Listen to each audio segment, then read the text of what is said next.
पिछले डेरिवेशंस में हम लोगों ने ये देखा था कि हमारे पास एक चार्ज के चलते पोटेंशियल कितना मिलता है, डायपोल के चलते हमारे पास पोटेंशियल कितना मिलता है। तो पहले एक था और एक से भले फिर दो हमारे पास डायपोल आए, एंड उससे भी ज्यादा अच्छा ये रहेगा कि हमारे पास नंबर ऑफ चार्ज ज्यादा रहे। तो इस कंडीशन पर किसी भी पॉइंट पर हमारे पास में जो पोटेंशियल मिलने वाला है उसकी वैल्यू बढ़ेगी, बट कितने से बढ़ेगी एंड हमारे पास उसके लिए फॉर्मूला क्या है जी हम लोग यहाँ पर देखेंगे। तो हमारे पास सिस्टम ऑफ चार्ज है जिसमें बहुत सारे चार्ज है, हमारे पास total number of charges n हो गए हैं मान के चलते हैं,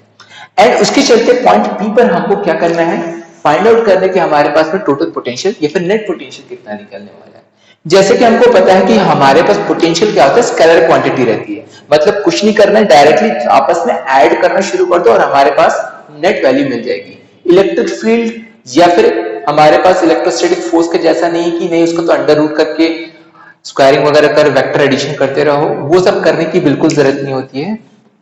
हम क्या कर रहे हैं फिर, जहां पर इंडिविजुअल जो वैल्यूज हमारे पास मिलने वाली है, कि अगर बस सिर्फ चार्ज Q1 रहता तो पॉइंट P भी कितना फोर्स लगाता या कितना पोटेंशियल लगाता, या फिर हमारे पास सिर्फ और सिर्फ Q2 होता तो इंडिविजुअल जो पोटेंशियल लगता पॉइंट P पर सिर्फ Q2 के चलते उसकी वैल्यू हम लोग क्या कर लेते हैं, फाइंड आउट कर लेते हैं। बहुत सिंपल फॉर्मूला रहता है 1/4 Q अपन R1 अगर V1 की बात कर रहे हैं, R2 अगर V2 की बात कर रहे हैं, एंड Rn अगर Vn की बात कर रहे हैं। सारी वैल्यूज को हम क्या करते हैं, पहले वाले हमारे पास एक्सप्रेशन में डाल देते हैं, एंड फिर वही चीज होता है हमारे पास कुछ टर्म्स कॉमन आते हैं, उन सारे टर्म्स को हम लोग क्या कर लेते हैं, कॉमन निकाल लेते हैं, एंड अंदर में बचता है 1/R1 plus 1/R2 and so on.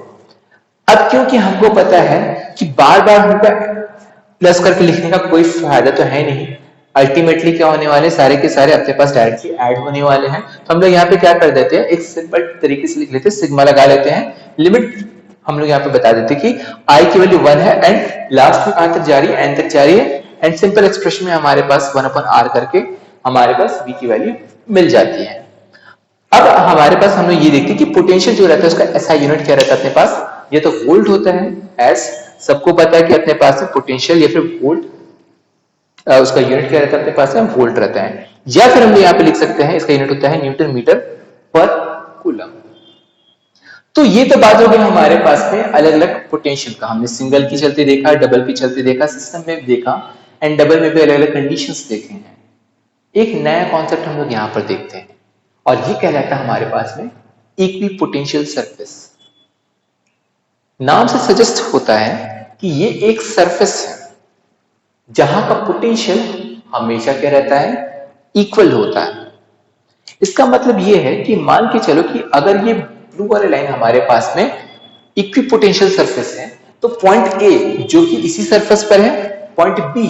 Again जो इसी सरफेस पर है, एंड पॉइंट सी, इन तीनों का जो पोटेंशियल है A B B B C, तीनों की वैल्यू हमारे पास क्या रहने वाली है, इक्वल रहने वाली है। अगेन क्यों,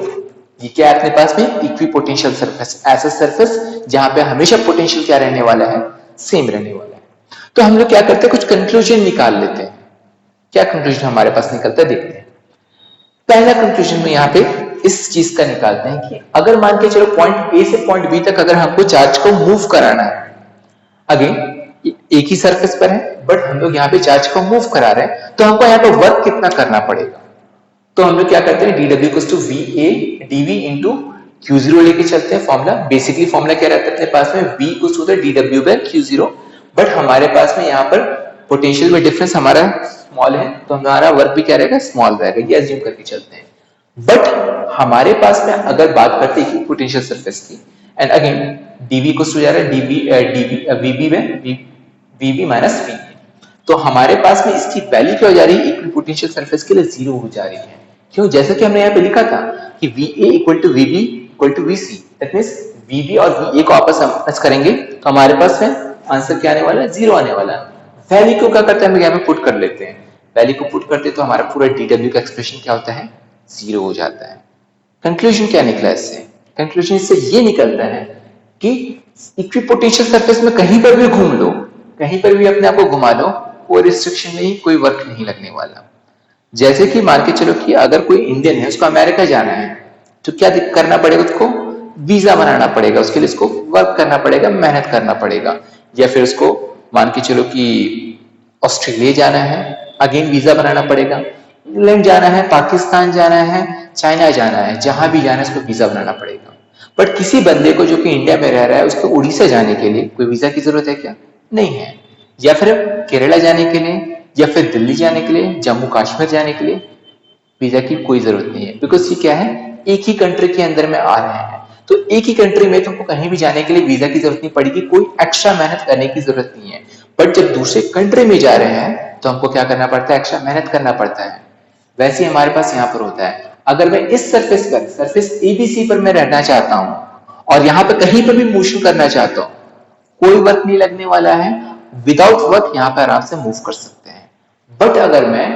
नीचे वाले सरफेस पे जाना चाहता हूं, मान के चलो कि हमारे पास यहाँ पे पॉइंट है P, Q एंड R, तो यहां पर मेरे को A से P तक जाने, या फिर A से Q तक जाने, या फिर A से R तक जाने में मेरे को वर्क करना पड़ेगा, बिकॉज ये अलग ही लेवल पर है, ये सेम लेवल पर हमारे पास नहीं है। अगेन अगर मैं P, Q, R में से किसी भी पॉइंट से P से Q में जाता हूं या फिर P से R में जाता हूं, मुझको कोई वर्क नहीं करना पड़ेगा, बिकॉज अगेन ये एक ही सरफेस पर है एंड ये हमारे पास सरफेस कहलाता है इक्विपोटेंशियल सरफेस। थर्ड पॉइंट हमारे, सेकंड पॉइंट हमारे पास यहाँ पे क्या है, देखते हैं कि अगर हम लोग इस एक्सप्रेशन को थोड़ा अलग तरीके से देखते हैं, वर्क इक्वल टू होता है अपने पास है फोर्स इनटू डिस्प्लेसमेंट। तो अज्यूम करता हूं कि मेरे पास में मैं छोटा सा डिस्प्लेसमेंट अगेन एबीसी सरफेस पे कर रहा हूं, ये जो ब्लैक कलर का हल्का सा डीएल डिस्टेंस मैं यहाँ पे क्या करता हूँ, तय करता हूँ। और मेरे पास में यहाँ पर क्या हो रहा है कि इस पॉइंट पर हमारे पास कुछ फोर्स एफ लग रहा है। अगेन हमारे पास फोर्स लग रहा है, वहां पर क्या होगा, कोई ना कोई इलेक्ट्रिक फील्ड होगा। अगर कहीं पे इलेक्ट्रिक फील्ड नहीं है तो कोई इलेक्ट्रोस्टैटिक फोर्स वहां पे नहीं लगने वाला है। सो इलेक्ट्रिक फील्ड के चलते इलेक्ट्रोस्टैटिक फोर्स लग रहा है एंड मान के चलते कि वहां पे हमारे पास टच चार्ज का था Q0 था, तो Q0 पर हमारे पास में क्या बोलते हैं, फोर्स लग रहा है इलेक्ट्रिक फील्ड के चलते एंड वो वहां पे मोशन कर रहे हैं। हम लोग क्या करते हैं, इसको स्केलर फॉर्म में लिखते हैं, vector E dot vector DL हो जा रहे हैं, तो उसको हम लिखते हैं ईडीएल कॉस थीटा। बट हमको तो फर्स्ट वाले जो कंक्लूजन से ये पता चल गया कि डी डब्ल्यू की वैल्यू हमारे पास क्या होने वाली है, 0 होने वाली है, तो हम यहाँ पे 0 पुट कर देते हैं। बट अगेन डी डब्ल्यू की वैल्यू अपने आप 0 नहीं होने वाली है।